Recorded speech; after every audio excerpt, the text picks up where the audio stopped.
Pierre Grassou, d'Honoré de Balzac. Toutes les fois que vous êtes sérieusement allé voir l'exposition des ouvrages de sculpture et de peinture, comme elle a eu lieu depuis la Révolution de 1830, n'avez-vous pas été pris d'un sentiment d'inquiétude, d'ennui, de tristesse, à l'aspect des longues galeries encombrées? Depuis 1830, le salon n'existe plus. Une seconde fois, le Louvre a été pris d'assaut par le peuple des artistes, qui s'y est maintenu. En offrant autrefois l'élite des œuvres d'art, le salon emportait les plus grands honneurs pour les créations qui y étaient exposées. Parmi les 200 tableaux choisis, le public choisissait encore. Une couronne était décernée au chef-d'œuvre par des mains inconnues. Il s'élevait des discussions passionnées à propos d'une toile. Les injures prodiguées à Delacroix, à Ingres, n'ont pas moins servi leur renommée que les éloges et le fanatisme de leurs adhérents. Aujourd'hui, ni la foule, ni la critique ne se passionneront plus pour les produits de ce bazar. Obligés de faire le choix dont se chargeait autrefois le jury d'examen, leur attention se lasse à ce travail. Et quand il est achevé, l'exposition se ferme. Avant 1817, les tableaux admis ne dépassaient jamais les 2 premières colonnes de la longue galerie où sont les œuvres des vieux maîtres. Et cette année, ils remplirent tout cet espace, au grand étonnement du public. Le genre historique, le genre proprement dit, les tableaux de chevalet, le paysage, les fleurs, les animaux et l'aquarelle. Ces 8 spécialités ne sauraient offrir plus de 20 tableaux dignes des regards du public, qui ne peut accorder son attention à une plus grande quantité d'œuvres. Plus le nombre des artistes allait croissant, plus le jury d'admission devait se montrer difficile. Tout fut perdu dès que le salon se continua dans la galerie. Le salon aurait dû rester un lieu déterminé, restreint, de proportions inflexibles, où chaque genre eût exposé ses chefs-d'œuvre. Une expérience de 10 ans a prouvé la bonté de l'ancienne institution. Au lieu d'un tournoi, vous avez une émeute. Au lieu d'une exposition glorieuse, vous avez un tumultueux bazar. Au lieu du choix, vous avez la totalité. Qu'arrive-t-il? Le grand artiste y perd. Le café turc, les enfants à la fontaine, le supplice des crochets et le Joseph de Decamps eussent pu profiter à sa gloire, tous 4, dans le grand salon, exposés avec les 100 bons tableaux de cette année, que ces 20 toiles, perdues parmi 3000 œuvres, confondues dans 6 galeries. Par une étrange bizarrerie, depuis que la porte s'est ouverte à tout le monde, on a beaucoup parlé de génie méconnu. Quand 12 années auparavant, la courtisane de Ingres et celle de Cigalon, la Méduse de Jéricho, le massacre de Sillot de Delacroix, le baptême d'Henri IV par Eugène de Véria, admis par des célébrités taxées de jalousie, apprenait au monde, malgré les dénégations de la critique, l'existence de palettes jeunes et ardentes.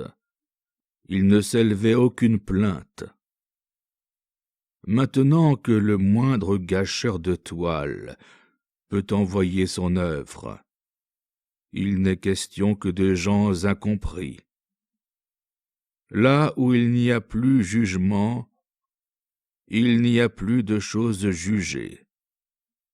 Quoi que fassent les artistes, ils reviendront à l'examen qui recommande leurs œuvres, aux admirations de la foule pour laquelle ils travaillent, sans le choix de l'Académie. Il n'y aura plus de salon, et sans salon, l'art peut périr. Depuis que le livret est devenu un gros livre, il s'y produit bien des noms qui restent dans leur obscurité, malgré la liste de 10 ou 12 tableaux qui les accompagnent.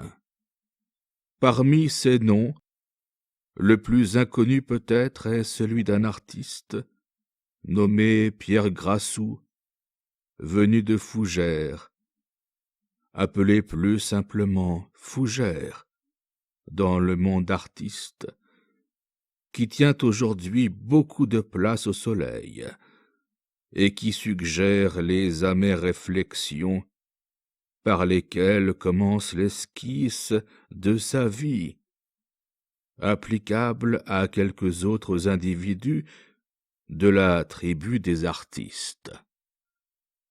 En 1832, Fougère demeurait rue de Navarin, au 4e étage d'une de ces maisons étroites et hautes qui ressemblent à l'obélisque de Luxor, qui ont une allée, un petit escalier obscur à tournant dangereux, qui ne comporte pas plus de 3 fenêtres à chaque étage, et à l'intérieur desquelles se trouve une cour, ou pour parler plus exactement, un puits carré.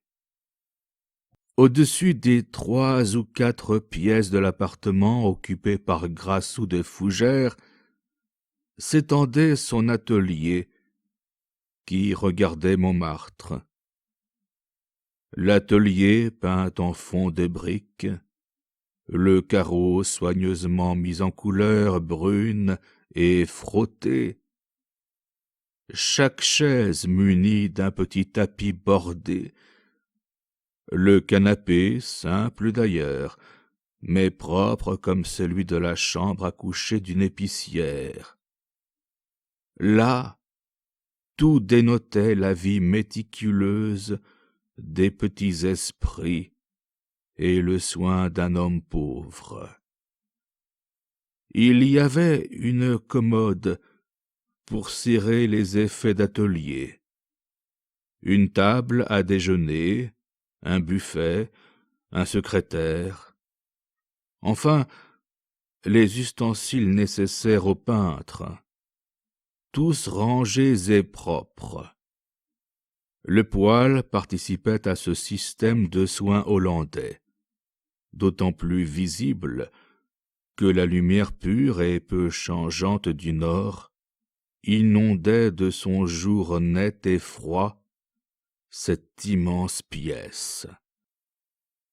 Fougère, simple peintre de genre, n'a pas besoin des machines énormes qui ruinent les peintres d'histoire. Il ne s'est jamais reconnu de faculté assez complète pour aborder la haute peinture. Il s'en tenait encore au chevalet.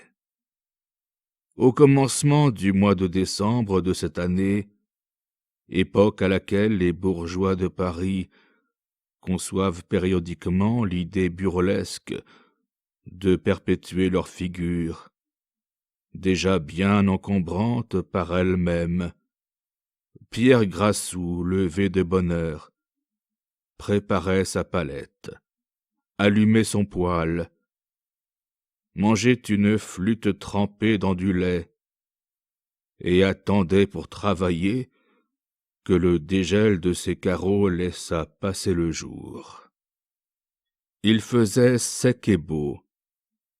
En ce moment, l'artiste qui mangeait avec cet air patient et résigné, qui dit tant de choses, reconnut le pas d'un homme qui avait eu sur sa vie l'influence que ces sortes de gens ont sur celle de presque tous les artistes, d'Elias Magus, un marchand de tableaux, l'usurier d'étoiles. En effet, Elias Magus surprit le peintre au moment où, dans cet atelier si propre, il allait se mettre à l'ouvrage. « Comment vous va, vieux coquin ?» lui dit le peintre. Fougère avait eu la croix. Elias lui achetait ses tableaux 200 ou 300 francs. Il se donnait des airs très artistes. « Le commerce va mal, » répondit Elias. « Vous avez tous des prétentions. Vous parlez maintenant de 200 francs dès que vous avez mis pour 6 sous de couleur sur une toile. Mais vous êtes un brave garçon, vous. Vous êtes un homme d'ordre, et je viens vous apporter une bonne affaire. Timéo Danaos et Dona Ferrantes, dit Fougère. Savez-vous le latin? Non. Eh bien, cela veut dire que les Grecs ne proposent pas de bonnes affaires aux Troyens sans y gagner quelque chose. Autrefois, ils disaient « Prenez mon cheval ». Aujourd'hui, nous disons « Prenez mon ours ». Que voulez-vous, Ulysse, la Ginjole et Elias Magus? Ces paroles donnent la mesure de la douceur et de l'esprit avec lesquels Fougère employait ce que les peintres appellent les charges d'atelier. Je ne dis pas que vous ne me ferez pas de tableaux gratis. Oh, oh! Je vous laisse le maître. Je ne les demande pas. Vous êtes un honnête artiste.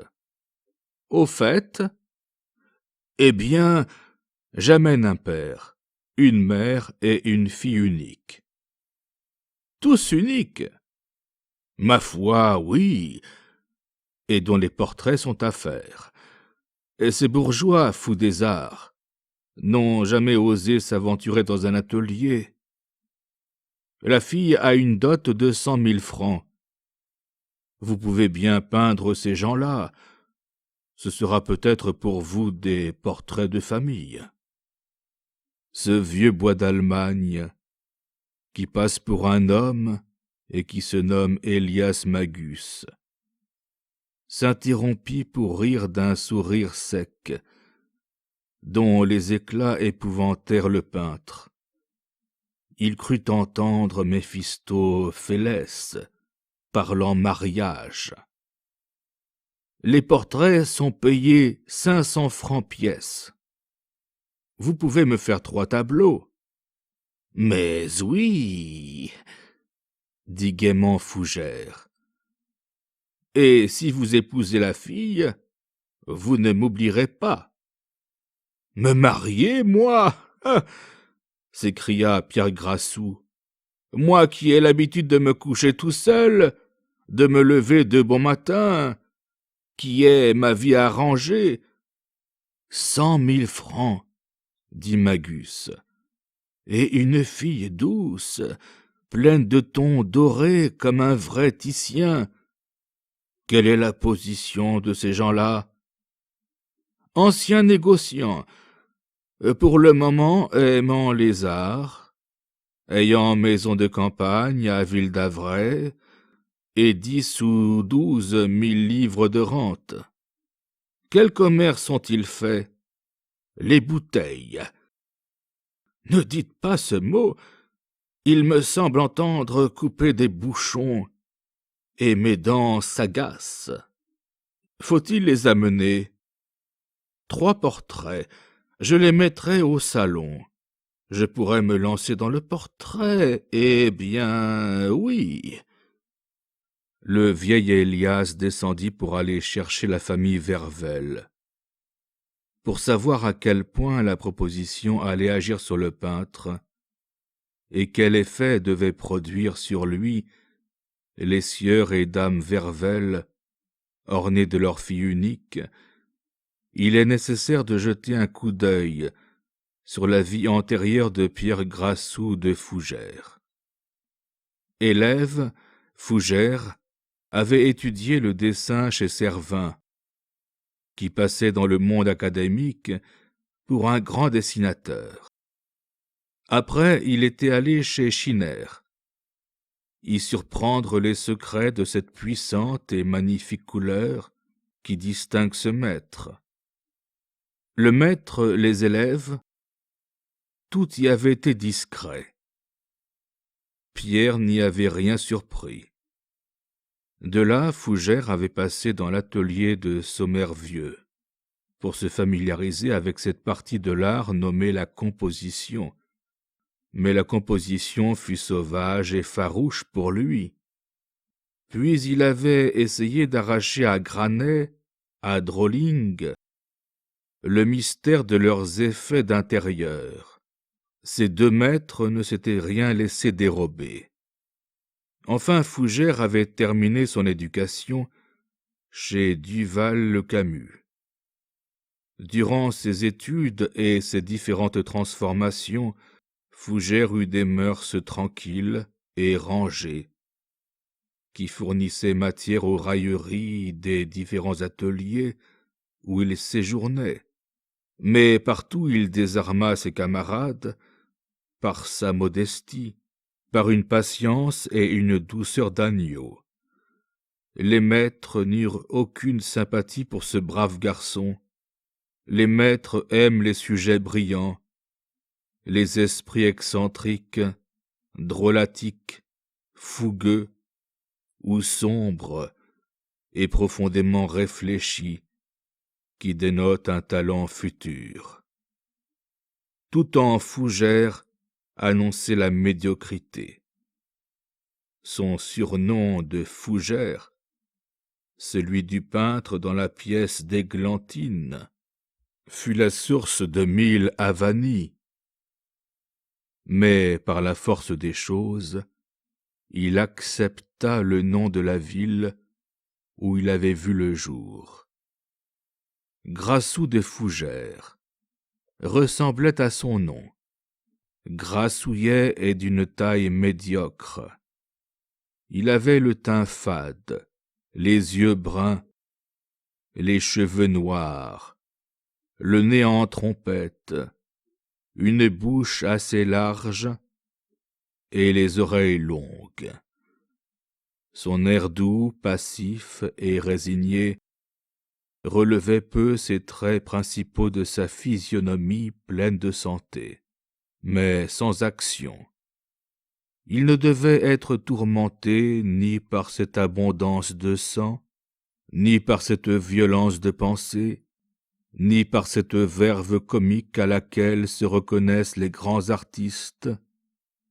Ce jeune homme, né pour être un vertueux bourgeois, venu de son pays pour être commis chez un marchand de couleurs, originaire de Mayenne et parent éloigné des d'Orgemont, s'institua peintre par le fait de l'entêtement qui constitue le caractère breton. Ce qu'il souffrit, la manière dont il vécut pendant le temps de ses études, Dieu seul le sait. Il souffrit autant que souffrent les grands hommes, quand ils sont traqués par la misère et chassés comme des bêtes fauves par la meute des gens médiocres et par la troupe des vanités altérées de vengeance. Dès qu'il se crut de force à voler de ses propres ailes, Fougère prit un atelier en haut de la rue des Martyrs, où il avait commencé à piocher. Il fit son début en 1819. Le premier tableau qu'il présenta au jury pour l'exposition du Louvre représentait une noce de village, assez péniblement copiée d'après le tableau de Greuze. On refusa la toile. Quand Fougère apprit la fatale décision, il ne tomba point dans ses fureurs ou dans ses accès d'amour-propre, épileptiques, auxquels s'adonnent les esprits superbes, et qui se terminent quelquefois par des cartels, envoyés au directeur ou au secrétaire du musée, par des menaces d'assassinat. Fougère reprit tranquillement sa toile, l'enveloppa de son mouchoir, la rapporta dans son atelier, en se jurant à lui-même de devenir un grand peintre. Il plaça sa toile sur son chevalet et alla chez son ancien maître, un homme d'un immense talent, chez Schiner, artiste doux et patient, et dont le succès avait été complet au dernier salon. Il le pria de venir critiquer l'œuvre rejetée. Le grand peintre quitta tout et vint. Quand le pauvre Fougère l'eut mis face à face avec l'œuvre, Schiner, au premier coup d'œil, serra la main de Fougère. « Tu es un brave garçon, tu as un cœur d'or. Il ne faut pas te tromper. Écoute, tu tiens toutes les promesses que tu faisais à l'atelier. Quand on trouve ces choses-là au bout de sa brosse, mon bon Fougère, il vaut mieux laisser ses couleurs chez Brulon et ne pas voler la toile aux autres. Rentre de bonne heure, mets un bonnet de coton, couche-toi sur les 9 heures, va le matin à 10 heures, à quelque bureau où tu demanderas une place, et quitte les arts. Mon ami, dit Fougère, ma toile a déjà été condamnée, et ce n'est pas l'arrêt que je demande, mais les motifs. Eh bien, tu fais gris et sombre, ton dessin est lourd, empâté, ta composition est un pastiche de Greuze, qui ne rachetait ses défauts que par les qualités qui te manquent. En détaillant les fautes du tableau, Schiner vit sur la figure de Fougère une si profonde expression de tristesse qu'il l'emmena dîner et tâcha de le consoler. Le lendemain, dès 7 heures, Fougère à son chevalet retravaillait le tableau, condamné. Il en réchauffait la couleur. Il y faisait les corrections indiquées par Schiner. Il replâtrait ses figures. Puis, dégoûté de son rhabillage, il le porta chez Elias Magus. Elias Magus, espèce de Hollando-belge flamand, avait 3 raisons d'être ce qu'il devint: avare et riche. Venu de Bordeaux, il débutait alors à Paris, brocantait des tableaux et demeurait sur le boulevard Bonne-Nouvelle.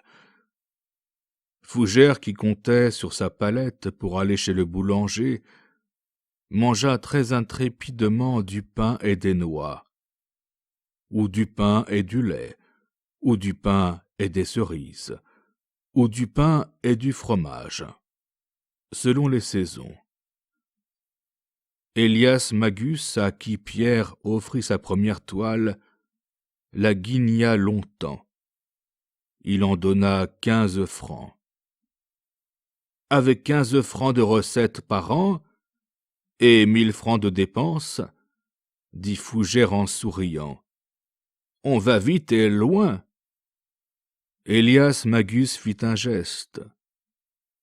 Il se mordit les pouces en pensant qu'il aurait pu avoir le tableau pour 100 sous. Pendant quelques jours, tous les matins, Fougère descendit de la rue des Martyrs, se cacha dans la foule sur le boulevard opposé à celui où était la boutique de Magus, et son œil plongeait sur son tableau qui n'attirait point les regards des passants. Vers la fin de la semaine, le tableau disparut. Fougère remonta le boulevard, se dirigea vers la boutique du brocanteur. Il eut l'air de flâner. Le juif était sur sa porte. « Eh bien, vous avez vendu mon tableau ?»« Le voici, » dit Magus. « J'y mets une bordure pour pouvoir l'offrir à quelqu'un qui croira se connaître en peinture. » Fougère n'osa plus revenir sur le boulevard. Il entreprit un nouveau tableau. Il resta 2 mois à le faire, en faisant des repas de souris et se donnant un mal de galérien. Un soir, il alla jusque sur le boulevard. Ses pieds le portèrent fatalement jusqu'à la boutique de Magus. Il ne vit son tableau nulle part. « J'ai vendu votre tableau, » dit le marchand à l'artiste. « Et combien ? Je suis rentré dans mes fonds avec un petit intérêt. Faites-moi des intérieurs flamands, une leçon d'anatomie, un paysage. Je vous les paierai, » dit Elias. Fougère aurait serré Magus dans ses bras. Il le regardait comme un père. Il revint, la joie au cœur. Le grand peintre Schiner s'était donc trompé. Dans cette immense ville de Paris, il se trouvait des cœurs qui battaient à l'unisson de celui de Grassou. Son talent était compris et apprécié. Le pauvre garçon, à 27 ans, avait l'innocence d'un jeune homme de 16 ans. Un autre, un de ces artistes défiants et farouches, aurait remarqué l'air diabolique d'Elias Magus. Il eût observé le frétillement des poils de sa barbe, l'ironie de sa moustache, le mouvement de ses épaules, qui annonçait le contentement du juif de Walter Scott, fourbant un chrétien. Fougère se promena sur les boulevards dans une joie qui donnait à sa figure une expression fière. Il ressemblait à un lycéen qui protège une femme. Il rencontra Joseph Bridau, l'un de ses camarades, un de ses talents excentriques destinés à la gloire et au malheur. Joseph Bridau, qui avait quelques sous dans sa poche, selon son expression, emmena Fougère à l'opéra. Fougère ne vit pas le ballet. Il n'entendit pas la musique. Il concevait des tableaux. Il peignait. Il quitta Joseph au milieu de la soirée. Il courut chez lui faire des esquisses à la lampe. Il inventa 30 tableaux pleins de réminiscences. Il se crut un homme de génie. Dès le lendemain, il acheta des couleurs, des toiles de plusieurs dimensions. Il installa du pain, du fromage sur sa table. Il mit de l'eau dans une cruche. Il fit une provision de bois pour son poêle. Puis, selon l'expression des ateliers, il piocha ses tableaux. Il eut quelques modèles, et Magus lui prêta des étoffes. Après 2 mois de réclusion, le Breton avait fini 4 tableaux. il redemanda les conseils de Schiner, auxquels il adjoignit Joseph Bridau. Les deux peintres virent dans ces toiles une servile imitation des paysages hollandais, des intérieurs de Metzu, et dans la quatrième, une copie de la leçon d'anatomie de Rembrandt. Toujours des pastiches, dit Schiner. Ah, Fougère aura de la peine à être original. Tu devrais faire autre chose que de la peinture, dit Bridau. Quoi? Dit Fougère. Jette-toi dans la littérature. Fougère baissa la tête, à la façon des brebis quand il pleut. Puis il demanda, il obtint encore des conseils utiles, et retoucha ses tableaux avant de les porter à Elias. Elias paya chaque toile 25 francs. À ce prix, Fougère n'y gagnait rien, mais il ne perdait pas, eu égard à sa sobriété. Il fit quelques promenades pour voir ce que devenaient ses tableaux et eut une singulière hallucination. Ces toiles, si peignées, si nettes, qui avaient la dureté de la tôle et le luisant des peintures sur porcelaine, étaient comme couvertes d'un brouillard. Elles ressemblaient à deux vieux tableaux. Elias venait de sortir. Fougère ne put obtenir aucun renseignement sur ce phénomène. Il crut avoir mal vu. Le peintre rentra dans son atelier y faire de nouvelles vieilles toiles. Après 7 ans de travaux continus, Fougère parvint à composer, à exécuter des tableaux passables. Il faisait aussi bien que tous les artistes du second ordre. Elias achetait, vendait tous les tableaux du pauvre Breton, qui gagnait péniblement 100 de louis par an, et ne dépensait pas plus de 1200 francs. À l'exposition de 1829, Léon de Lora, Schiner et Bridau, qui tous trois occupaient une grande place et se trouvaient à la tête du mouvement dans les arts, furent pris de pitié pour la persistance, pour la pauvreté de leurs vieux camarades, et ils firent admettre à l'exposition, dans le grand salon, un tableau de Fougère. Ce tableau puissant d'intérêt, qui tenait de Vigneron pour le sentiment et du premier fer de Dubuff pour l'exécution, représentait un jeune homme, à qui, dans l'intérieur d'une prison, l'on rasait les cheveux à la nuque. D'un côté, un prêtre, de l'autre, une vieille et une jeune femme en pleurs. Un greffier lisait un papier timbré. Sur une méchante table se voyait un repas auquel personne n'avait touché. Le jour venait à travers les barreaux d'une fenêtre élevée. Il y avait de quoi faire frémir les bourgeois, et les bourgeois frémissaient. Fougère s'était inspiré tout bonnement du chef-d'œuvre de Gérardot. Il avait retourné le groupe de la femme hydropique vers la fenêtre, au lieu de le présenter de face. Il avait remplacé la mourante par le condamné. Même pâleur, même regard, même appel à Dieu. Au lieu du médecin flamand, il avait peint la froide et officielle figure du greffier vêtu de noir.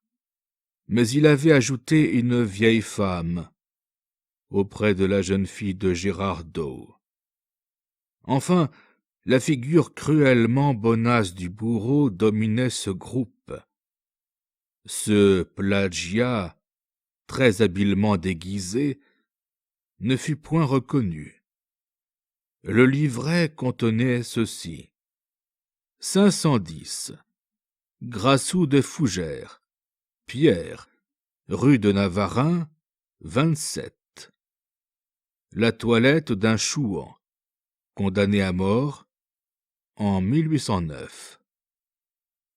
Quoique médiocre, le tableau eut un prodigieux succès, car il rappelait l'affaire des chauffeurs de Mortagne. La foule se forma tous les jours devant la toile à la mode, et Charles X s'y arrêta.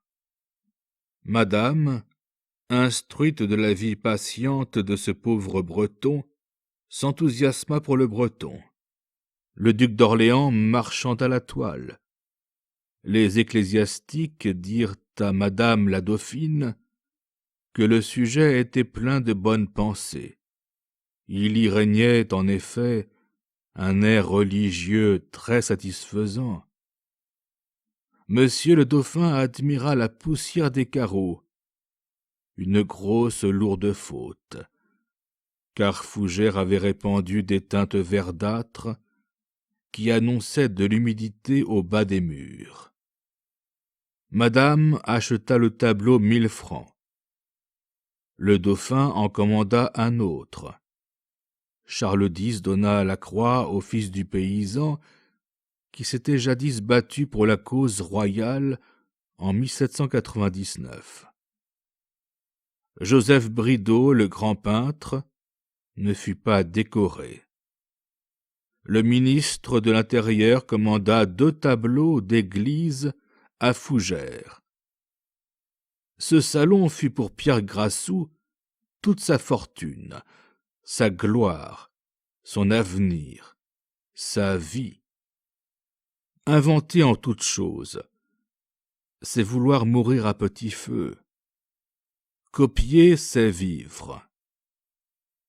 Après avoir enfin découvert un filon plein d'or, Grassou de Fougères pratiqua la partie de cette cruelle maxime à laquelle la société doit ses infâmes médiocrités, chargées d'élire aujourd'hui les supériorités dans toutes les classes sociales, mais qui naturellement s'élisent elles-mêmes et font une guerre acharnée aux vrais talents. Le principe de l'élection, appliqué à tout, est faux. La France en reviendra.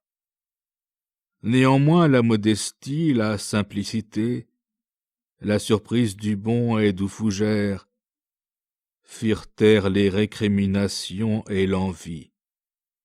D'ailleurs, il eut pour lui les Grassous parvenus, solidaires des Grassous à venir, quelques gens émus par l'énergie d'un homme que rien n'avait découragé, parlaient du dominicain et disaient « Il faut récompenser la volonté dans les arts.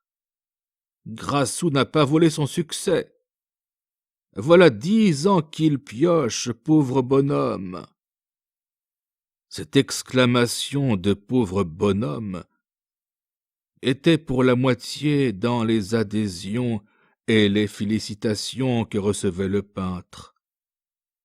La pitié élève autant de médiocrité que l'envie rabaisse de grands artistes.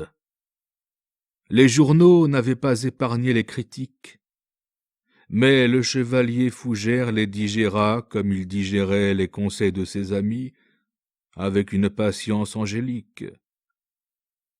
Riche alors d'une 15aine de 1000 francs bien péniblement gagnés, il meubla son appartement et son atelier rue de Navarin.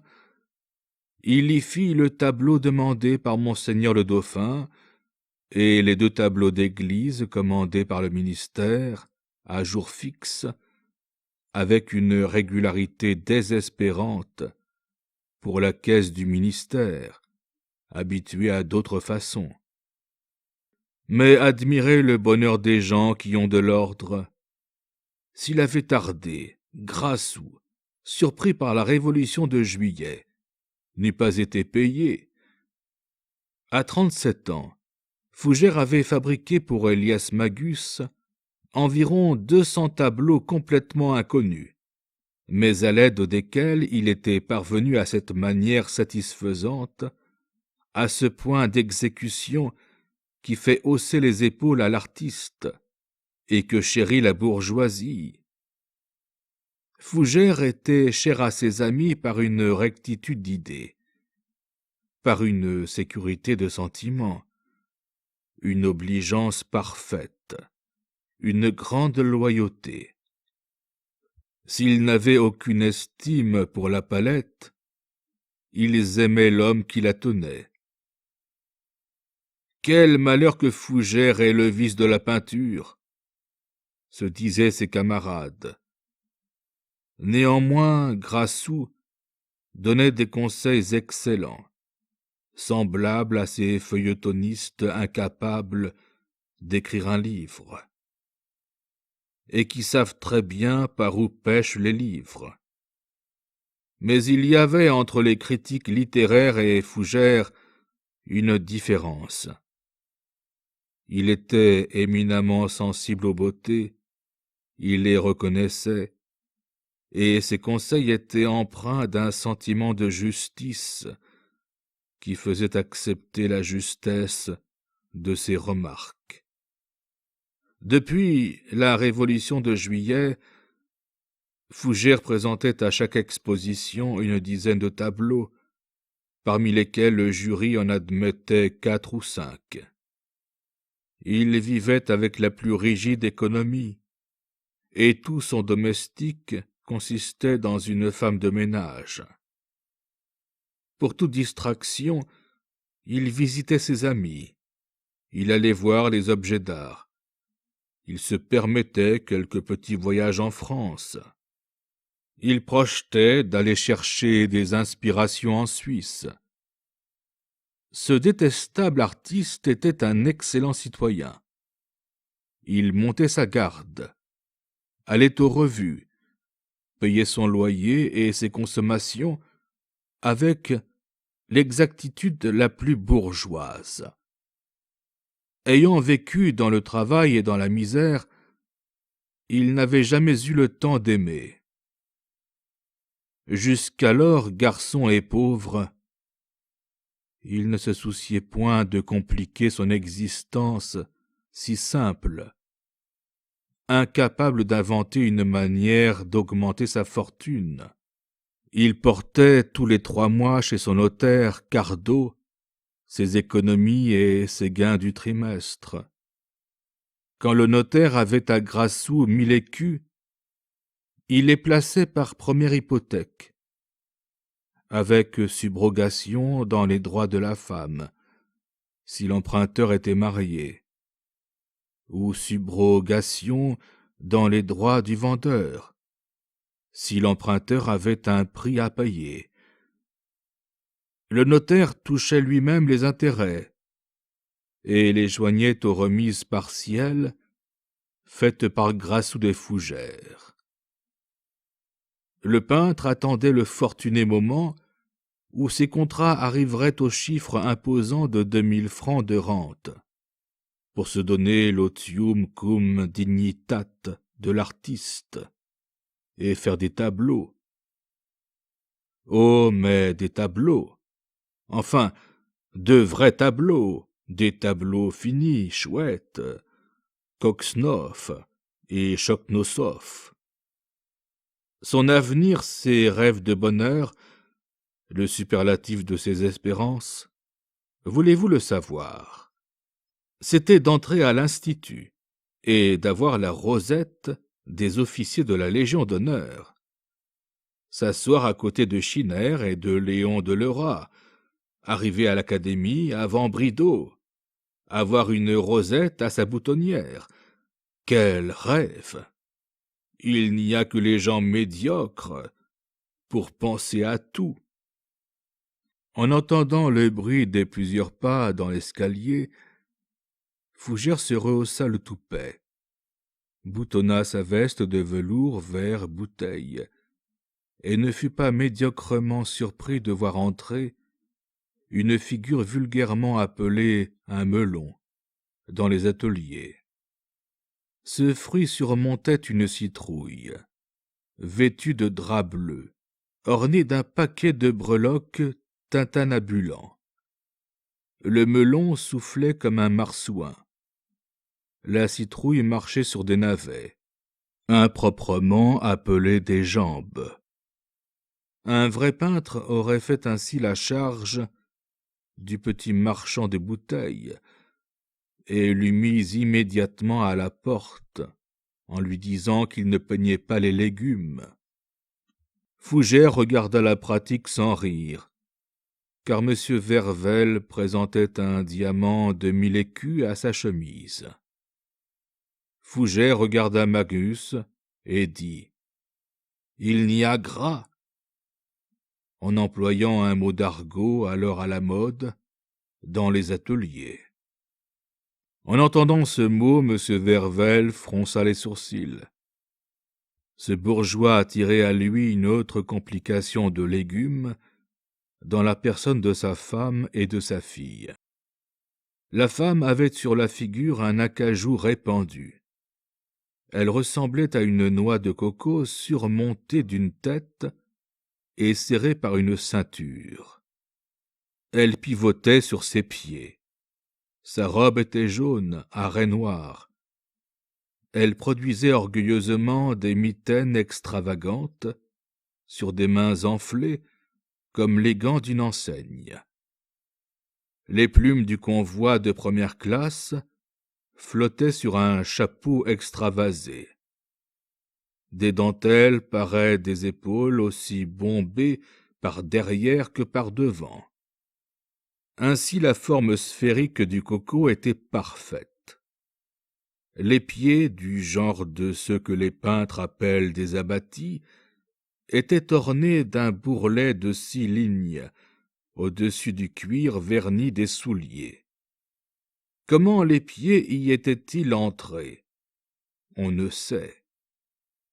Suivait une jeune asperge, verte et jaune, par sa robe, et qui montrait une petite tête couronnée d'une chevelure en bandeau, d'un jaune carotte qu'un Romain eût adoré, des bras filamenteux, des taches de rousseur sur un teint assez blanc, des grands yeux innocents à cils blancs, peu de sourcils, un chapeau de paille d'Italie avec 2 honnêtes coques de satin, bordées d'un liséré de satin blanc, les mains vertueusement rouges et les pieds de sa mère. Ces 3 êtres avaient, en regardant l'atelier, un air de bonheur qui annonçait en eux un respectable enthousiasme pour les arts. « Et c'est vous, monsieur, qui allez faire nos ressemblances ?» dit le père en prenant un petit air crâne.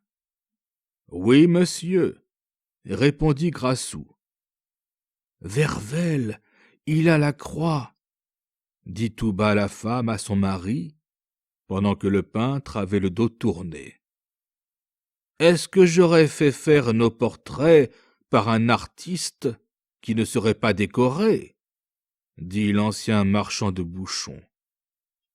Elias Magus salua la famille Vervel et sortit. Grassou l'accompagna jusque sur le palier. « Il n'y a que vous pour pêcher de pareilles boules. » 100 000 francs de dot. Oui, mais quelle famille. 300 000 francs d'espérance. Maison rue Boucherat et maison de campagne à Ville d'Avray. Boucherat, bouteille, bouchon, boucher, débouché, dit le peintre. Vous serez à l'abri du besoin pour le reste de vos jours, dit Elias. Cette idée entra dans la tête de Pierre Grassou, comme la lumière du matin avait éclaté dans sa mansarde. En disposant le père de la jeune personne, il lui trouva bonne mine et admira cette face pleine de tons violents. La mère et la fille voltigèrent autour du peintre, en s'émerveillant de tous ses apprêts. Il leur parut être un dieu. Cette visible adoration plut à Fougère. Le veau d'or jeta sur cette famille son reflet fantastique. « Vous devez gagner un argent fou, mais vous le dépensez comme vous le gagnez, » dit la mère. « Non, madame, » répondit le peintre, « je ne le dépense pas. Je n'ai pas le moyen de m'amuser. Mon notaire place mon argent, il sait mon compte. Une fois l'argent chez lui, je n'y pense plus. »« On me disait, à moi, » s'écria le père Vervel, « que les artistes étaient tous paniers percés. »« Quel est votre notaire, s'il n'y a pas d'indiscrétion ?» demanda madame Vervel. « Un brave garçon, tout rond, Cardot. »« Tiens, tiens, est-ce farce ?» dit Vervel. « Cardot est le nôtre. »« Ne vous dérangez pas, » dit le peintre.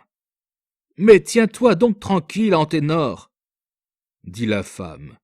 « Tu ferais manquer monsieur, et si tu le voyais travailler, tu comprendrais. »« Mon Dieu, pourquoi ne m'avez-vous pas appris les arts ?» dit mademoiselle Vervel à ses parents. « Virginie, » s'écria la mère, « une jeune personne ne doit pas apprendre certaines choses. Quand tu seras mariée, bien, mais jusque-là, tiens-toi tranquille. »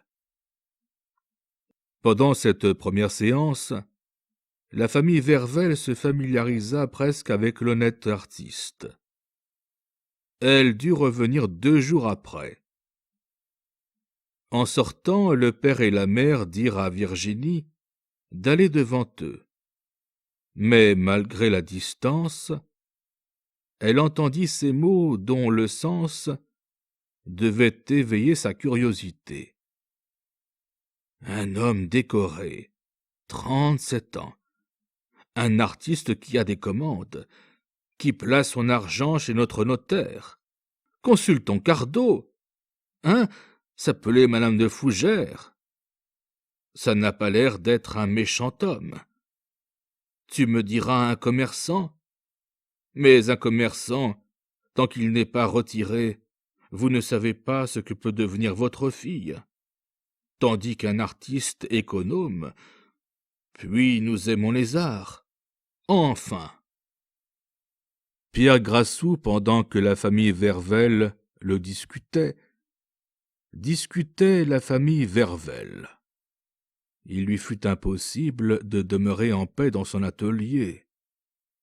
Il se promena sur le boulevard. Il y regardait les femmes rousses qui passaient. Il se faisait les plus étranges raisonnements. L'or était le plus beau des métaux. La couleur jaune représentait l'or. Les Romains aimaient les femmes rousses. Et il devint romain, etc. Après 2 ans de mariage, quel homme s'occupe de la couleur de sa femme? La beauté passe, mais la laideur reste. L'argent est la moitié du bonheur. Le soir, en se couchant, le peintre trouvait déjà Virginie Vervel charmante. Quand les 3 Vervel entrèrent le jour de la seconde séance, l'artiste les accueillit avec un aimable sourire. Le scélérat avait fait sa barbe. Il avait mis du linge blanc. Il s'était agréablement disposé les cheveux. Il avait choisi un pantalon fort avantageux et des pantoufles rouges à la poulaine. La famille répondit par un sourire aussi flatteur que celui de l'artiste. Virginie devint de la couleur de ses cheveux, baissa les yeux et détourna la tête, en regardant les études. Pierre Grassou trouva ces petites minauderies ravissantes. Virginie avait de la grâce. Elle ne tenait heureusement ni du père, ni de la mère, Mais de qui tenait-elle? Ah, j'y suis, se dit-il toujours. La mère aura eu un regard de son commerce. Pendant la séance, il y eut des escarmouches entre la famille et le peintre, qui eut l'audace de trouver le père Vervel spirituel. Cette flatterie fit entrer la famille au pas de charge, dans le cœur de l'artiste. Il donna l'un de ses croquis à Virginie, et une esquisse à la mère. « Pour rien » dirent-elles. Pierre Grassou ne put s'empêcher de sourire. « Il ne faut pas donner ainsi vos tableaux, c'est de l'argent, » lui dit Vervel. À la troisième séance, le père Vervel parla d'une belle galerie de tableaux qu'il avait à sa campagne de Ville-d'Avray. Des Rubens, des Girardot, des Mieri, des Terburg, des Rembrandt, un Titien, des Paul Potter, etc. « Monsieur Vervel a fait des folies, » dit fastueusement madame Vervel. « Il a pour 100 000 francs de tableaux. »« J'aime les arts, » reprit l'ancien marchand de bouteilles. Quand le portrait de madame Vervel fut commencé, celui du mari était presque achevé. L'enthousiasme de la famille ne connaissait alors plus de bornes. Le notaire avait fait le plus grand éloge du peintre. Pierre Grassou était à ses yeux le plus honnête garçon de la terre, un des artistes les plus rangés, qui d'ailleurs avait amassé 36 000 francs. Ses jours de misère étaient passés. Il allait par 10 000 francs chaque année. Il capitalisait les intérêts. Enfin, il était incapable de rendre une femme malheureuse. Cette dernière phrase fut d'un poids énorme dans la balance. Les amis des Vervel n'entendaient plus parler que du célèbre Fougère. Le jour où Fougère entama le portrait de Virginie, il était in petto, déjà le gendre de la famille Vervel. Les trois Vervel fleurissaient dans cet atelier, qu'ils s'habituaient à considérer comme une de leurs résidences. Il y avait pour eux un inexplicable attrait dans ce local propre, soigné, gentil, artiste. Abyssus abyssum. Le bourgeois attire le bourgeois. Vers la fin de la séance, l'escalier fut agité. La porte fut brutalement ouverte, et entra Joseph Bridau. Il était à la tempête. Il avait les cheveux au vent. Il montra sa grande figure ravagée, jeta partout les éclairs de son regard, tourna tout autour de l'atelier et revint à Grassou brusquement, en ramassant sa redingote sur la région gastrique et tâchant, mais en vain, de la boutonner, le bouton s'étant évadé de sa capsule de drap. « Le bois est cher, » dit-il à Grassou. « Ah, les Anglais sont après moi. Tiens, tu peins ces choses-là. Tais-toi donc. Ah, oui. » La famille Vervel, superlativement choquée par cette étrange apparition, passa de son rouge ordinaire au rouge cerise des feux violents. « Ça rapporte ?» reprit Joseph. « Y a-t-il Aubert en fouillouse? Te faut-il beaucoup? Un billet de 500. J'ai après moi un de ces négociants de la nature des dogues, qui, une fois qu'ils ont mordu, ne lâchent plus qu'ils n'aient le morceau. Quelle race! Je vais t'écrire un mot pour mon notaire. »« Tu as donc un notaire? »« Oui. »« Ça m'explique alors pourquoi tu fais encore les joues avec des tons roses. excellent pour des enseignes de parfumeurs. Grassou ne put s'empêcher de rougir. Virginie posait. Aborde donc la nature comme elle est, dit le grand peintre en continuant. Mademoiselle est rousse. Eh bien, est-ce un péché mortel? Tout est magnifique en peinture. Mets-moi du cinabre sur ta palette. Réchauffe-moi ces joues-là. Pique-y leurs petites taches brunes. Beurre-moi cela. Veux-tu avoir plus d'esprit que la nature? Tiens, dit Fougère, prends ma place pendant que je vais écrire.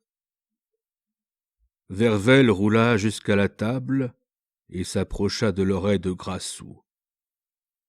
« Mais ce paquant-là va tout gâter, » dit le marchand.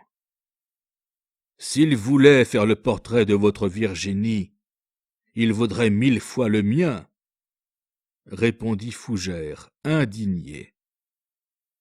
En entendant ce mot, le bourgeois opéra doucement sa retraite vers sa femme stupéfaite de l'invasion de la bête féroce, et assez peu rassuré de la voir coopérant au portrait de sa fille. « Tiens, suis ces indications, » dit Brideau, en rendant la palette et prenant le billet. « Je ne te remercie pas. Je puis retourner au château de d'Arthez, à qui je peins une salle à manger, et où Léon de Lora fait les dessus de porte, des chefs-d'œuvre. Viens nous voir. » Il s'en alla sans saluer, tant il en avait assez d'avoir regardé Virginie. « Qui est cet homme ?» demanda madame Vervel. « Un grand artiste, » répondit Grassou. Un moment de silence. « Êtes-vous bien sûr, » dit Virginie, « qu'il n'a pas porté malheur à mon portrait? Il m'a effrayé. »« Il n'y a fait que du bien, » répondit Grassou. « Si c'est un grand artiste, j'aime mieux un grand artiste qui vous ressemble, » dit madame Vervel. « Ah, maman, monsieur est un bien plus grand peintre. Il me fera tout entière, » fit observer Virginie. Les allures du génie avaient ébouriffé ces bourgeois si rangés. On entrait dans cette phase d'automne si agréablement nommée l'été de la Saint-Martin.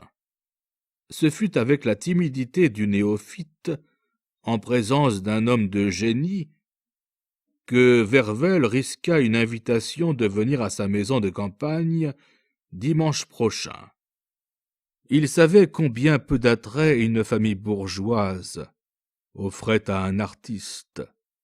« Vous autres, dit-il, il vous faut des émotions, des grands spectacles et des gens d'esprit.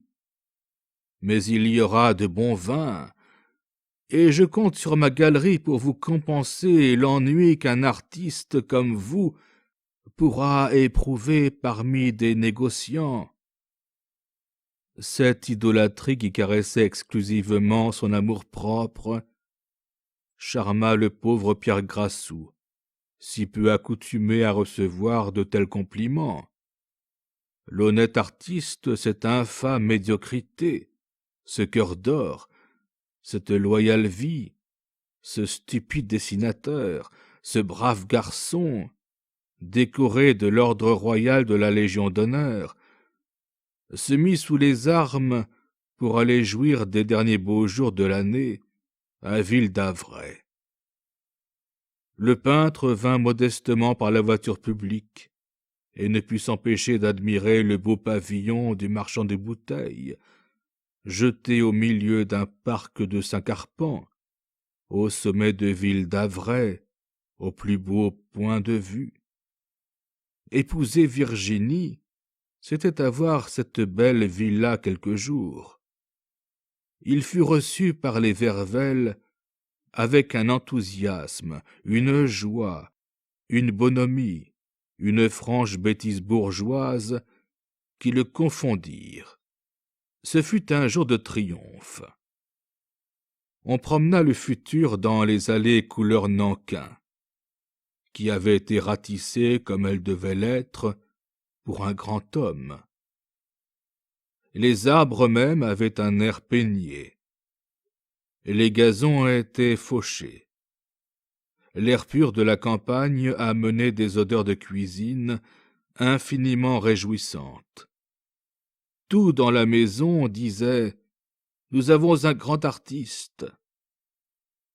Le petit père Vervelle roulait comme une pomme dans son parc. La fille serpentait comme une anguille, et la mère suivait d'un pas noble et digne. Ces trois êtres ne lâchèrent pas Grassou pendant 7 heures. Après le dîner, dont la durée égala la somptuosité, Monsieur et Madame Vervelle arrivèrent à leur grand coup de théâtre, à l'ouverture de la galerie illuminée par des lampes à effet calculé. 3 voisins, anciens commerçants, un oncle à succession, mandés pour l'ovation du grand artiste, une vieille demoiselle Vervelle et les convives, suivirent Grassou dans la galerie. Assez curieux d'avoir son opinion sur la fameuse galerie du petit père Vervelle, qui les assommait de la valeur fabuleuse de ses tableaux. Le marchand des bouteilles semblait avoir voulu lutter avec le roi Louis-Philippe et les galeries de Versailles. Les tableaux magnifiquement encadrés avaient des étiquettes, où se lisait en lettres noires sur fond d'or: Rubens, danse de faune et de nymphes. Rembrandt, intérieur d'une salle de dissection. Le docteur Trompe, faisant sa leçon à ses élèves. Il y avait 150 tableaux tous vernis, époussetés. Quelques-uns étaient couverts de rideaux verts, qui ne se tiraient pas en présence des jeunes personnes. L'artiste resta les bras cassés, la bouche béante, sans parole sur les lèvres, en reconnaissant la moitié de ses tableaux dans cette galerie. Il était Rubens, Paul Potter, Mieri, Metsu, Girardot. Il était à lui seul 20 grands maîtres. « Qu'avez-vous? Vous pâlissez ?»« Ma fille, un verre d'eau !» s'écria la mère Vervelle. Le peintre prit le père Vervelle par le bouton de son habit et l'emmena dans un coin, sous prétexte de voir un Murillo. Les tableaux espagnols étaient alors à la mode. « Vous avez acheté vos tableaux chez Elie Magus ?»« Oui, tous originaux. »« Entre nous, combien vous a-t-il vendu ce que je vais vous désigner ?» Tous deux, ils firent le tour de la galerie. Les convives furent émerveillés du sérieux avec lequel l'artiste procédait en compagnie de son hôte à l'examen des chefs-d'œuvre. « 3000 francs, dit à voix basse Vervelle en arrivant au dernier. Mais je dis 40 000 francs. 40 000 francs un Titien, reprit à haute voix l'artiste. Mais ce serait pour rien. Quand je vous le disais, j'ai pour 100 000 écus de tableaux, s'écria Vervelle. J'ai fait tous ces tableaux-là, lui dit à l'oreille Pierre Grassou. Je ne les ai pas vendus tous ensemble, plus de 10 000 francs. Prouvez-le-moi, dit le marchand des bouteilles, et je double la dot de ma fille. Car alors, vous êtes Rubens, Rembrandt, Terburg, Titien. Et Magus est un fameux marchand de tableaux, dit le peintre. qui s'expliqua l'air vieux de ses tableaux et l'utilité des sujets que lui demandait le brocanteur. Loin de perdre dans l'estime de son admirateur, M. de Fougères, car la famille persistait à nommer ainsi Pierre Grassou, grandit si bien qu'il fit gratis les portraits de la famille et les offrit naturellement à son beau-père, à sa belle-mère et à sa femme. Aujourd'hui, Pierre Grassou, qui ne manque pas une seule exposition, passe dans le monde bourgeois pour un bon peintre de portraits. Il gagne une douzaine de mille francs par an et gâte pour 500 francs de toile. Sa femme a eu 6 000 francs de rente en dot. Il vit avec son beau-père et sa belle-mère. Les Vervel et les Grassou, qui s'entendent à merveille, ont voiture et sont les plus heureuses gens du monde. Pierre Grassou ne sort pas d'un cercle bourgeois où il est considéré comme un des plus grands artistes de l'époque. Il ne dessine pas un portrait de famille entre la barrière du trône et la rue du Temple, qui ne se fasse chez ce grand peintre, et qui ne se paie au moins 500 francs. La grande raison des bourgeois pour employer cet artiste est celle-ci. Dites-en ce que vous voulez. Il place 20 000 francs par an chez son notaire. Comme Grassou s'est très bien montré dans les émeutes du 12 mai, il a été nommé officier de la Légion d'honneur. Il est chef de bataillon dans la garde nationale. Le musée de Versailles n'a pu se dispenser de commander une bataille à un si excellent citoyen, qui s'est promené partout dans Paris, afin de rencontrer ses anciens camarades et leur dire d'un air dégagé : « Le roi m'a donné une bataille à faire. » Madame de Fougères adore son époux, à qui elle a donné 2 enfants. Ce peintre, bon père et bon époux, ne peut cependant pas ôter de son cœur une fatale pensée. Les artistes se moquent de lui. Son nom est un terme de mépris dans les ateliers. Les feuilletons ne s'occupent pas de ses ouvrages. Mais il travaille toujours. Et il se porte à l'Académie, où il entrera. Puis, vengeance qui lui dilate le cœur, il achète des tableaux aux peintres célèbres quand ils sont gênés, et il remplace les croûtes de la galerie de Ville-d'Avray par de vrais chefs-d'œuvre, qui ne sont pas de lui. On connaît des médiocrités plus taquines et plus méchantes que celle de Pierre Grassou, qui, d'ailleurs, est une bienfaisance anonyme et d'une obligeance parfaite.